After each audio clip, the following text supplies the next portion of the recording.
Isikolo samabanga aphakamileyo eLutateni sinabafundi abangaphezu kwama800. Kodwa umnqa kukuba isqingatha sabo asinandawo yokuhlala neyokubhalela. Ngoku kungenelela izikolo ezimelene naso ukuncedisa. Abafundi bayaxinana nakumagumbi okufundela. Classes zethu azonelanga, phezu koko ziyanethwa makunetha. And thina singama-grade 12 sifeyisa ii-challenges ezifana nokuba njengoba singena ama-afternoon classes kuba khona ii-rapes. Ngaphakathi zicinene, ispace sincinci, abantwana bakhona ukufunda kakuhle, i-desk azonelanga, abantwana baba uncomfortable xa kushushu. Abazali bathi kudala bebika into eyayinje kwisebe lemfundo, kodwa nkqi uncedo.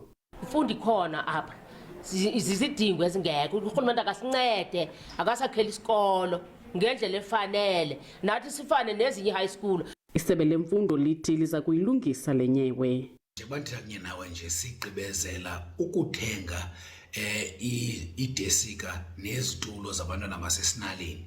Siyathemba ke msasazi uba zizawukhawuleza zifike khona ukuze abantwana bakwazi uba bafunde nabo kwindawo endilisekileyo nezawubangela babe nesidima. Ukanti nangona sijongene nezingxaki, isikolo sona siqhuba kakuhle kakhulu. Abafundi bebanga le-10 kunyaka ophelileyo beze no-86% wonke. Oko kwango-2018 isebe lezemfundo lithembisa ukuba liza kuyiphucula imeko yesisikolo. Kodwa unanamhla oku imeko isafana, akukho tshintsho, kwaye ngootitshala nabafundi ekufuneka benyamezele ulwamvila. Kwiindaba ze-SABC ndingufundiswa Mhlekude eLutateni KwaBhaca.